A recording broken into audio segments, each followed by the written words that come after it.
The physical affair, I feel like I could come out of that and stay in a relationship with you and be like, you know what? Like, okay, let's talk about this. Let's work through this. But emotionally, like if you were telling somebody else that I love them. yes, like I would be like, then why are we together? Then what are we doing with this?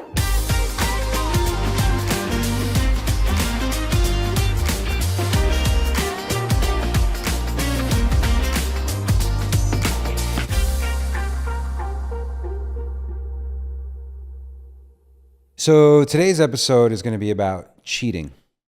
And in the beginning, when we started this podcast, right off the bat, we had the people that know us the most getting triggered about topics and things. And through this journey, I mean, we're on a 25th episode. I've learned a couple of things.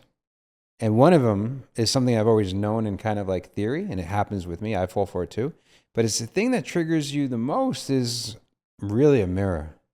It's the thing that you're projecting onto somebody else, but you need to like look within. I don't know how it came up. We were actually driving to the airport. Somehow cheating came up. Do you know what we were talking about? I forgot. I have no idea what we were talking about. That opened up this conversation of like, you know, we know a lot of people. Yeah. We know a lot of people that have cheated on a lot of people too. Have been cheated on. Yes. Right? And, you know, I always say I've never been cheated on, which I know of. Maybe the women were just too scared to admit. I personally believe that in most relationships, I've never been cheated on because I never gave women the opportunity to cheat on me, right? So we've talked about that. You have been cheated on and found out about it and whatnot, right? I have, yeah. I mean, it was my first actual real relationship, and it was something that everybody knew but me. I found out, and it crushed me. Not only the cheating part, like the person that cheated on me and the whole situation that went down. I think what crushed me and made it even worse is that everybody knew, and I felt betrayed by not just the person that cheated, but everybody around me. So I have some contrarian thoughts about this. I threw them into ChatGPT, and here were like the three big ones that I came up with right off the bat. And you just kind of said one of them. One, the cheater cheats on themselves first. Correct. Yep. The betrayed partner is not always innocent. And sometimes cheating is a good thing. It could be the catalyst.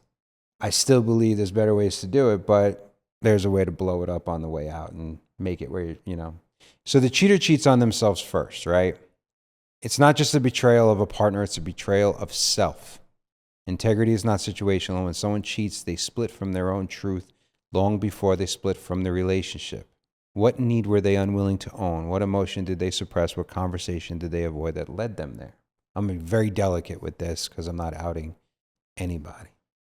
This is past, not current, because everyone's going to try to start like deducing, right? Friends of mine or past friends have been cheaters. And I was very judgmental in my own brain. Because can a friend be really great friend? If they're willing to cheat on their partner, aren't they willing to cheat on you, right? 100%. And not only that, but that distrust and disloyalty has to extend over in other parts of their life, right? And obviously it's a cheating on themselves in a way, but if that's where your values are and you're willing to go down that path, then like what else are you willing to do? We talk about it even with business. So yes and. Because this, I kind of set you up because I've evolved. Because we always looking at cheating as cheating on someone sexually on your partner. But this is an integrity game. And I believe when people are cheating, they're out of integrity. It doesn't matter, but we can really stretch this. If I'm out of shape right now, like I'm 20 pounds overweight right now, right? Am I cheating on myself? Yeah. I mean, that's going deep, right? Is it though? Right? Yeah. And so I believe that, yes, it is a red fucking flag because if someone's willing to risk their marriage, then you gotta watch. But I've known some really great people who are cheating, especially one in particular. I believe in this situation, the self-worth of this individual and the desire to prove themselves as attractive and desirable because they felt they weren't. It was such a bottomless pit of validation need that they served themselves through the cheating. Yeah. And I think it can come in all sorts of shapes and sizes, right? It could be an identity crisis. It could be a insecurity that they're just feeling about themselves. They could not feel desired as well. Like there's so many layers to this on why people cheat. And the question I have for you is, in the past, you've known cheaters, right? You've had people in your life that have. Are they repeat offenders? Like, is this a common thing? Or is it something like you said? Is this a part of their life where they're like, hey, I'm going through something, this is what I'm dealing with, and then they cheat? Like, is a cheater always a cheater? Is a cheater just like going through this part of their life and they need this validation? I think a cheater is always a cheater until they heal. That's fair. Right? Like, heal something deeper. Something deeper, right? Yeah. Because like, why would somebody cheat and stay in a relationship? Mm-hmm. Right? They're either betraying themselves, they're betraying the relationship, they're betraying themselves potentially that they're not willing to have a conversation, which there's some truth that's not being unearthed. Right. Like I can frame things where you'd be like, of course that person cheated. They should be cheating, right? Like the husband who the wife hasn't looked at him for 30 years and they've had sex once in the last 5 years. If I just frame it like that, you're like, of course he's going to cheat with his secretary or someone he's met online or something that, or his, someone at the gym or something like that. But then I could be like, well, the wife hasn't felt seen or heard in so many years. Like you can start. Yeah, it goes deep. You can start painting some elaborate pictures that justifies everything. Totally. Really, the actual cheating is the unwillingness to confront the truth. On both sides. Yes, cheating on yourself first when you cheat because you're seeking a solution outside of where you should actually be focusing. Right. Rather than it's an avoidance thing. Mm-hmm. I'm going to meet a need in a different way. Yep.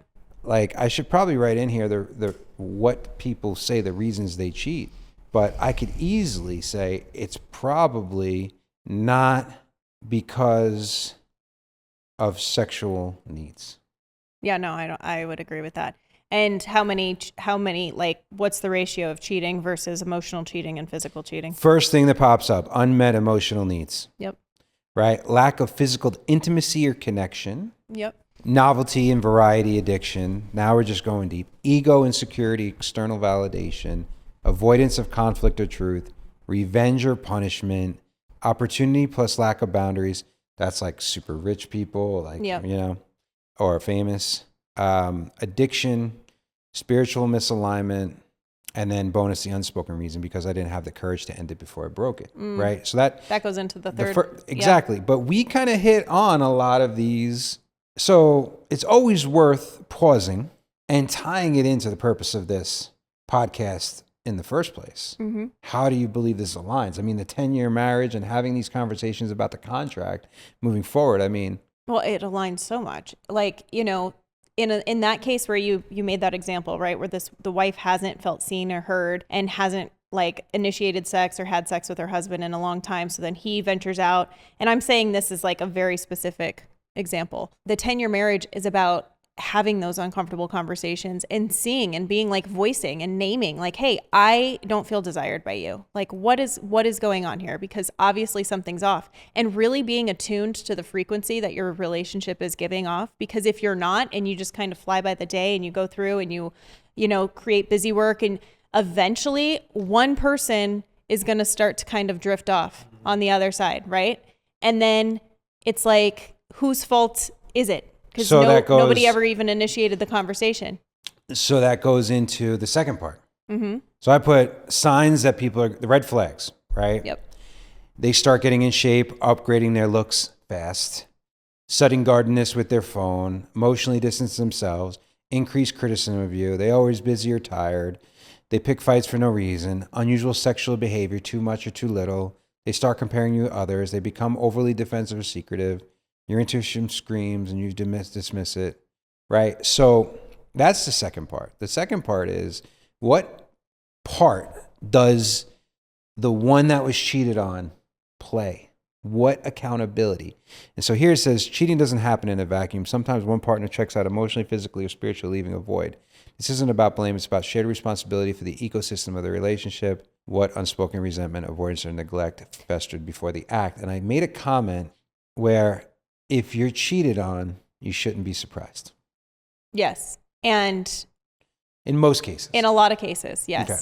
And I think that it comes with, one of the big ones is boundaries, setting boundaries. Like if you are in a relationship, and let's say you're in a relationship with somebody that's emotionally unavailable in the very beginning, and you're constantly like just trying to make it work, and you're just like holding on to something that really isn't there, and that you've never really felt full of commitment, like eventually what do you expect that person's gonna do?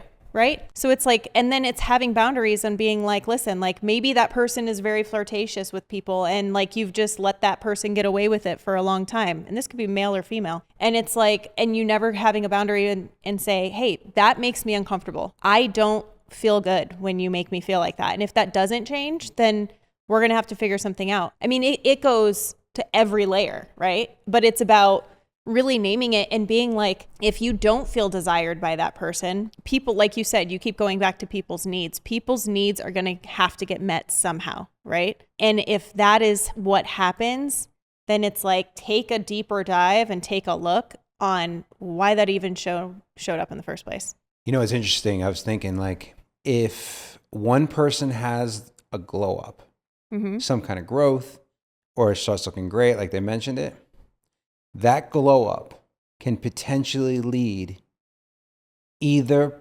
person to cheat for different reasons. Yeah, because the person that's getting left behind needs validation. Yes. Right? And the person that's like, I'm doing something, and they're like, hey, like, you know, they're getting other opportunities and stuff sent their way. So I agree that it could go both ways.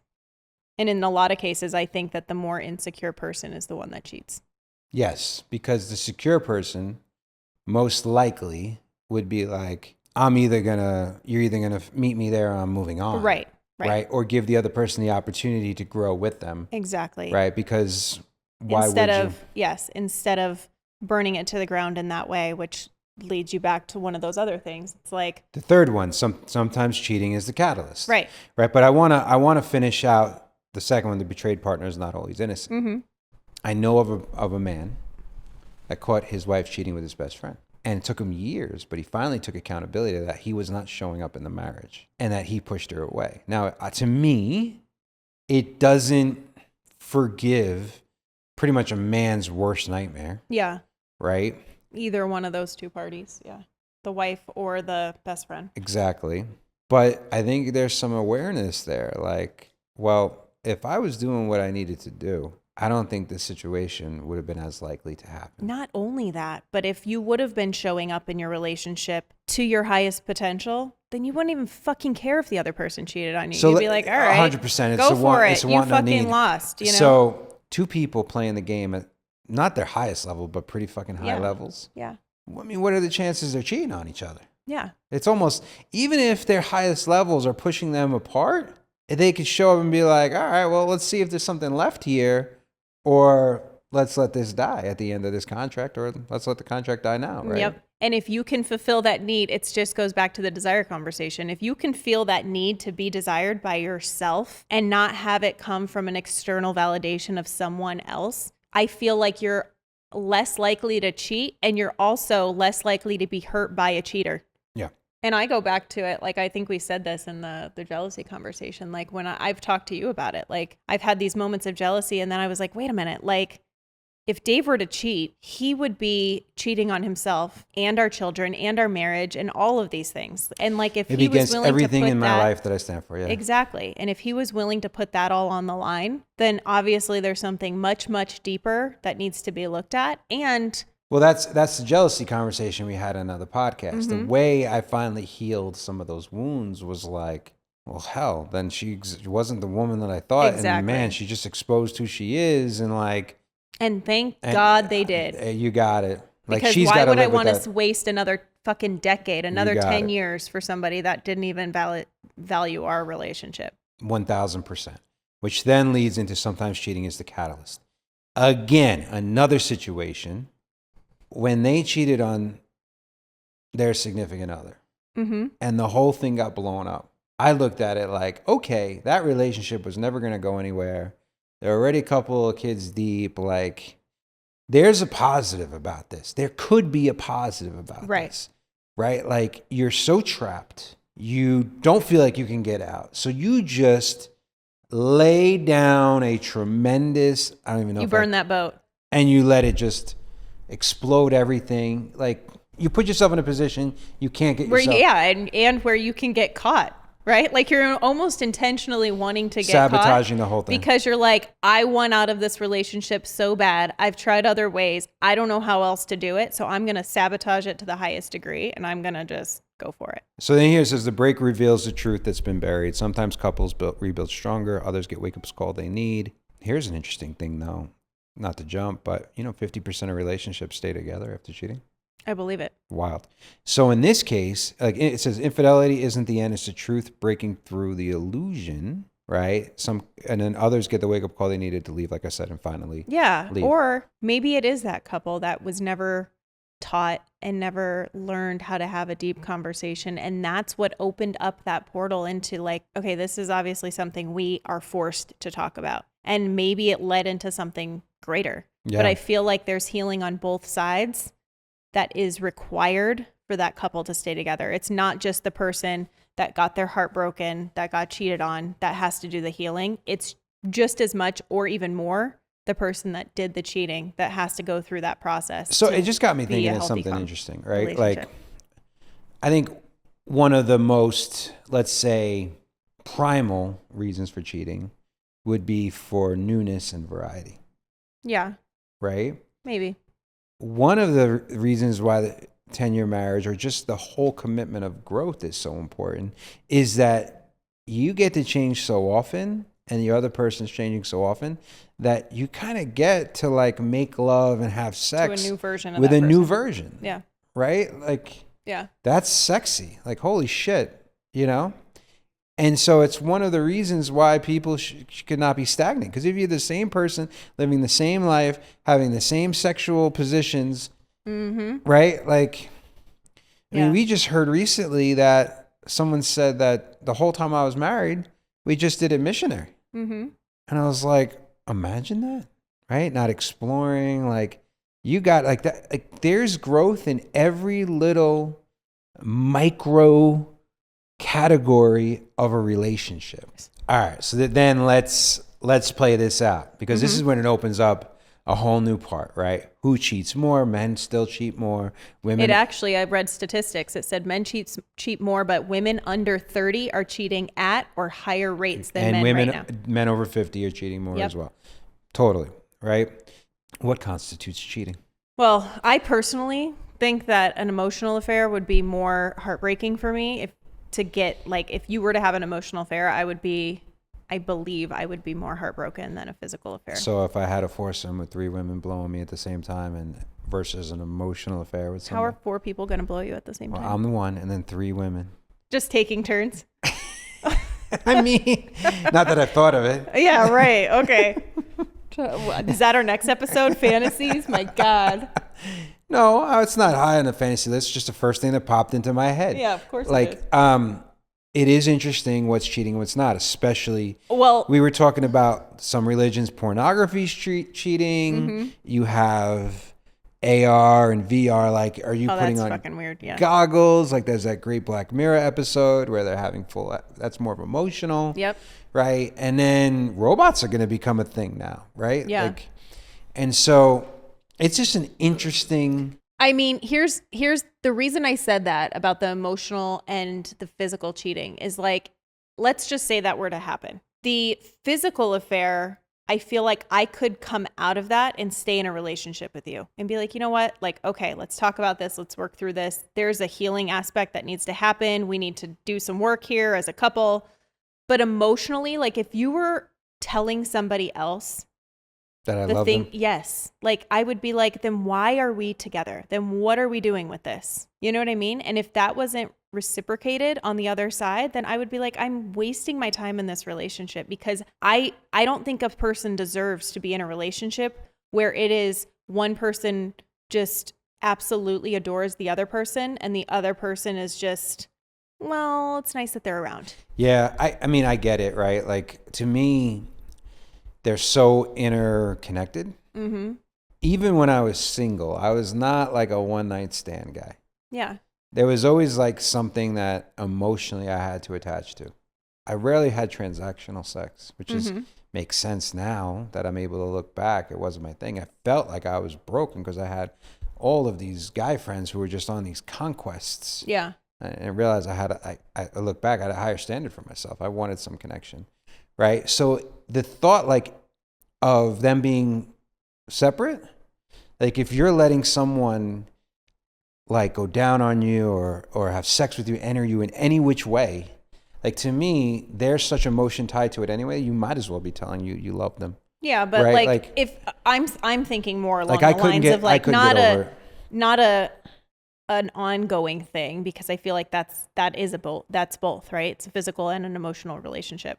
But if I'm saying like if somebody did it like a one night stand, like if you didn't even know this person's story, right? Or really know them, and it was just something that they were like, you're at a club, you're drinking, something happened, like that's what I'm saying. I could get over that more than I could get over a long-term emotional affair where you're like, I got that. You're right. Traveling with this person and I don't fucking know about it, or you have this secret life with somebody. We've seen that where a man was going on vacation with his family and his girlfriend was over at the next hotel. That is so fucked up. I agree.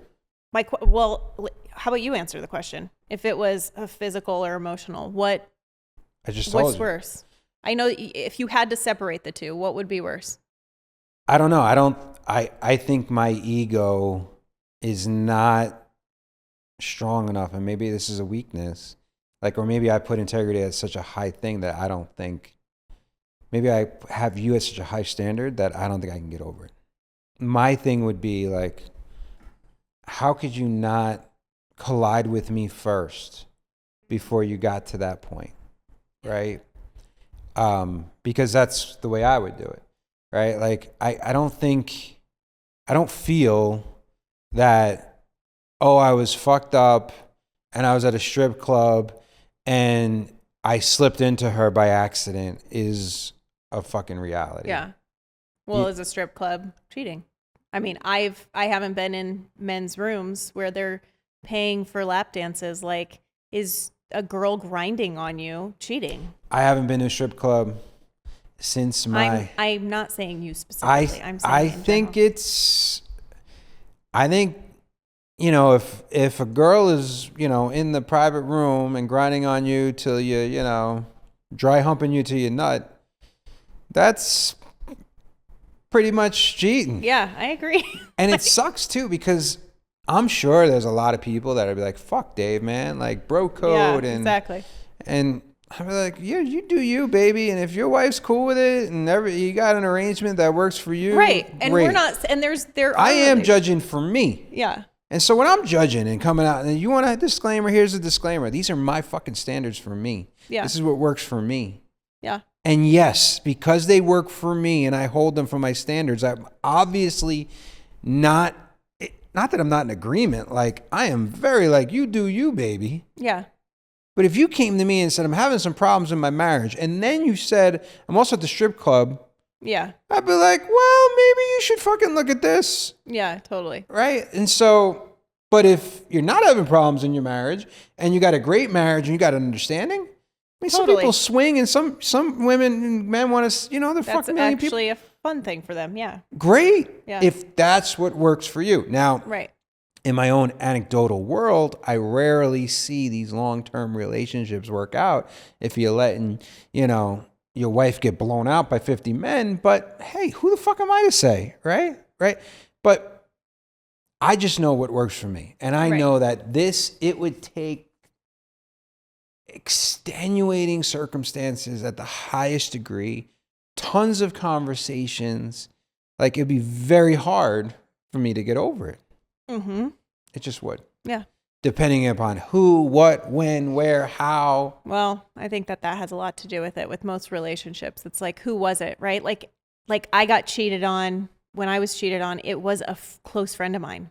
And I was like, what the hell? You know what I mean? If it was just some random at a different school or something, I'd be like, oh, okay, like whatever. But like the fact that it was somebody that knew me intimately as a friend, I was like, how fucking dare you? You know what I mean? And what's crazy is there's a whole degradation part where like then you get more sexually aroused and you almost want to sleep with that person because it's like it's supposed to be off limits. Yes. And then the person who cheated on, maybe, like you want to prove and reconquer. It's like your mind's a fucked up thing and game. Mm-hmm. And it's like, is monogamy even the way it should be? Right? And that's where the 10-year marriage comes in. Because I don't think my truest of self, right, believes that monogamy isn't actually a thing, right? And I'm like, really? You're going to be with one person your whole life? I mean, I obviously had experience before we met. And so I've like been there, done that. I'm good. That's why it's so important to recommit over and over again, right? It's because like if I felt trapped or like I was controlled or like I couldn't leave a relationship and I didn't feel like I had that autonomy, like I would feel trapped. And I think you would too. The fact that you like choose each other, you get to instead of have to, is the thing that makes it so different. And is the thing that can make a relationship be like just a normal relationship go to an outstanding relationship, because you're choosing over and over consciously, not just going through the motions or it's on a piece of paper or that's how it's always been done, or we live somewhere where that's just what you do. You just stay married for 70 years. Yeah. And you stop talking after you've been married for 25. You know what I mean? Like that to me doesn't work. You made me think of something. So here's a wild idea. Mm-hmm. Let's say you get to the end of the contract or you're ready to kill the contract, mm-hmm. right? Rather than divorce. Yep. And you're like, here's some issues in our relationship. And you know what? We can't figure it out. But it's almost like, I'm going to do a real estate thing here. Oh, I already know where you're going with this and I love it. Go ahead. Right. So like in real estate, when you take a listing, it's usually for 6 months or for a year. It's a contract.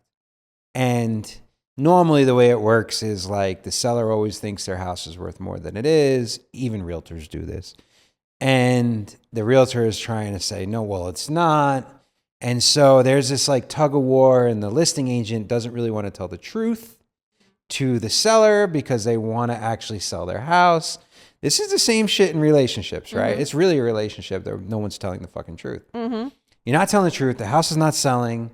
The seller is getting frustrated.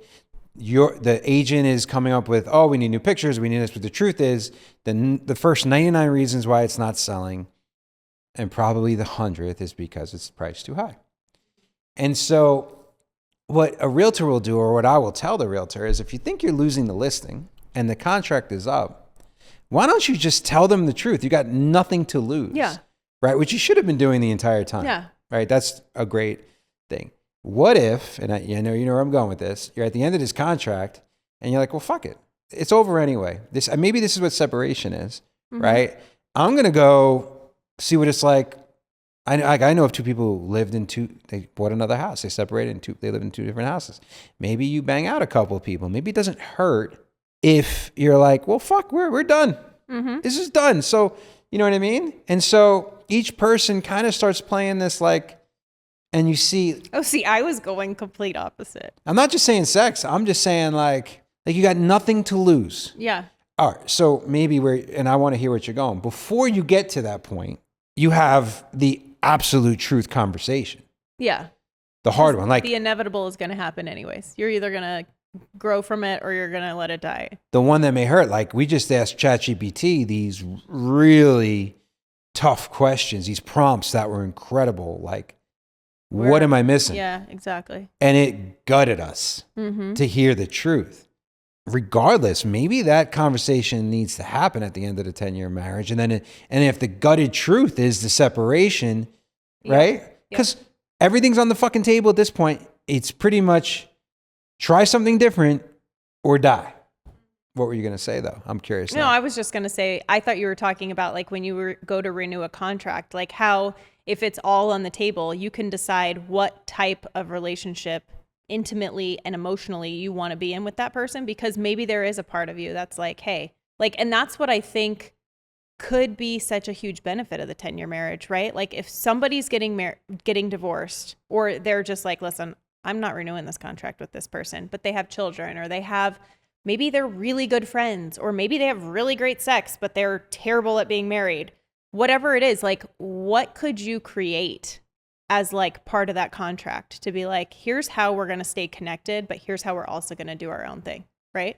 Like, grading a student as a teacher, right? Like excellent, satisfactory, needs improvement, right? Because you could look at the end of this contract from multiple different ways. Like, you know what? I love this relationship, but if I'm being honest with myself, here are the parts that I would like to see improved. You got to be willing to hold the space. Or like, shit, we're at an impasse here. Yep. Like, what? This needs to change. Or it's like, this is obvious, we're not being renewed. But I always say, if you've loved this person enough to walk down an aisle or to buy a fucking $20,000 ring, or to, even more important, have kids, do financial commitments with, there was something there that's worth at least fighting for on some level. Right? Yep. Yeah. It's the cheating topic. It goes full circle right in. And the contract could be such a valuable tool for somebody that has been in a cheating relationship. On like, okay, this next contract of ours, this next 5, maybe you don't do a 10-year marriage contract because now you're like, let's see how we heal in the next 3 years, right? And maybe it's like, here's, if it was you and I and you cheated, I'd be like, listen, let's give it 3 years. Let's see how much healing we could do. But these are the things that I require us to work on. And if you're not willing to meet me there, then I'm not interested. But if you're willing to meet me there, why? Because I think in that situation, like, listen, the closest we came to divorce was when I had like a freak out in Thailand. Right. And if anything, I cheated on you on that trip by not fulfilling the trip that you wanted to do. So it was a betrayal. You were so upset and so angry that I started with like, I will do whatever it takes to fix this. If I stayed in that space, our relationship would have become so unbalanced that it would have died. I hit a point where I'm not saying that the person becomes like a servant to the person. You got to be careful. You get unbalanced. You get what I'm saying? If one person, I got to a point where I was like, well, fuck that. She's got her own shit. I was talking more about the like, listen, if it even gets to that point, like I would, for us to move forward with this relationship at all, like it's a requirement for me. Like if you feel the need or you feel the desire to go elsewhere and to like venture off, just have the conversation with me so we don't have to go through this whole fucking mess. But so listen, I know we're veering off a little bit, but this is timely and in the moment. If you're having a 3-year plan or a 5-year plan when you're renewing, you got to be careful that what you want is not coming out as the other person's want because of lack of imagination or because you want to make the other person happy. Because there's one person who may have a clearer vision, the other person doesn't have a clear vision, so they will just jump on. And then ultimately will wake up in a couple of years and be like, shit, this is somebody else's This is what I want. version. Isn't what I wanted, yeah. Exactly, right? And so, that happens a little bit. And then you got to have the courage to be able to give it and take it. Because I could see this going fucking south quickly where you're like, it's one thing to be like, I want my life to be like, maybe this is the way to go about it. I want my life to look like this. This is the way I foresee this. And this is how I see the person who is with me in this picture.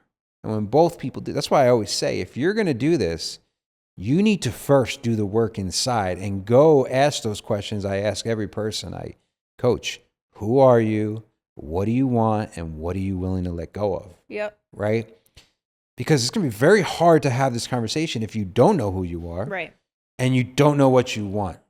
Agreed. And like to your point with even the Thailand thing, like it's not fair to the person. Like if that person cheated and let's just say they really do want to be in that relationship and they want to heal from it and they want to grow and they want to like see it through. It's not fair to always go back there, right? Every argument you have, now you're bringing up that like at some point, if you're going to get somewhere in your relationship as a couple, you're going to have to heal from that, both sides. Like you can't just keep bringing up old shit. Or at least accept it. Exactly.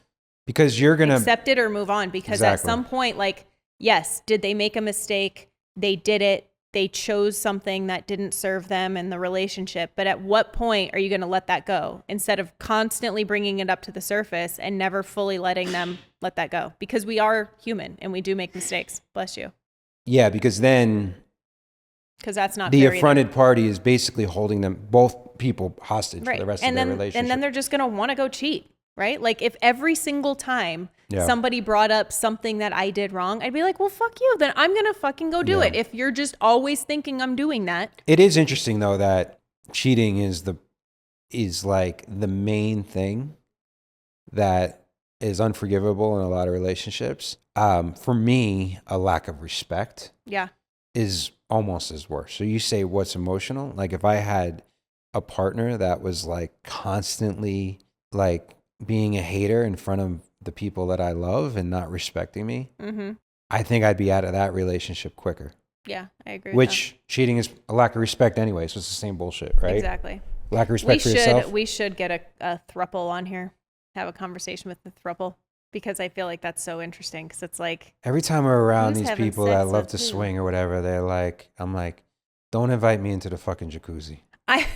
Okay. Well, I doubt. I'm just saying. Like I was just like Aubrey Marcus, I think, is in a thruple now, Yeah. right? And I find it so interesting because, like, to me, I'm not even judging as like there's something wrong with that. I'm so curious to be like, wait a minute, how does this work? Like, is this person as emotionally involved as this other person, or is it kind of like these two and then this one comes in? Well, look at Dan Like, how does that work? Bilzerian with his situation. Well, yeah, he's not a thruple. He's just I understand, a but like single dude. he'll even say how women didn't take him seriously and whatever. Yeah. It's all about healing. And that's why it's so interesting with Aubrey Marcus, and some people have come out against him. Like he is all about healing. And it's like what in there isn't healed. Right. Right. And so I joke, I have 3 daughters. Mm-hmm. If last night, Lola jumped in Gigi's bed and started hugging me because she's like, I feel like I haven't spent any time with you lately. Mm-hmm. Gigi was literally just telling me to get away from her. She's hot. We were cuddling because she didn't want to be alone in her bed. The minute me and Lola started hugging, Gigi lost her mind. And so if you take the sex part out of it, just trying to keep 4 women happy in my life Oh, poor baby. is exhausting. I feel so bad for you. And I'm not joking, like separate now. If I had 4 wives, I would, as much as I love sex and orgasming, I don't even know if after like 3 or 4 months of this, like, oh shit, I guess I gotta go bang that one out tonight. You know what I mean? Like, Yeah. I'm not even joking. Like, I think these are things that look a lot better on paper Yeah. than actually in reality. Yeah. There are certain themes and patterns that continuously come up in these conversations. And I believe the number one pattern or theme is that this is an inside game 100%. first. And that any relationship. It always is. It always is. It always goes back to that. The relationship with yourself is going to determine, in most scenarios, your relationship with the outside world. And it's going to reflect on everything. Without a doubt. And it will change because you're a 4-dimensional, some people say 5-dimensional human being. And depending upon where you're at in these areas of your life at any given time, at any given moment, will influence how you're showing up. Mm-hmm. That's one human. Then the other human's going through the same experience at the same time. So you have these 2 4-dimensional people dealing with different things in their life, highs and lows, and then it comes together. Mm-hmm. There's a lot of different outcomes. Yeah. But if you start with like, I am accountable and responsible for my words and actions, it's a good place to start. Absolutely. And I think the other good place to start is instead of just going into an act of something like that, or, you know, start dabbling on an online dating site or something like that, just have the conversation with yourself and have it with your spouse or your significant other, because you're going to avoid a lot of pain, a lot of anguish, all of the bad things that come with it if you just like address it up front, right? Like you could really solve some things. So I think a good way to wrap this and tie this in the bow is to say this. Before you cheat, really think about Who are you actually cheating on? And then proceed.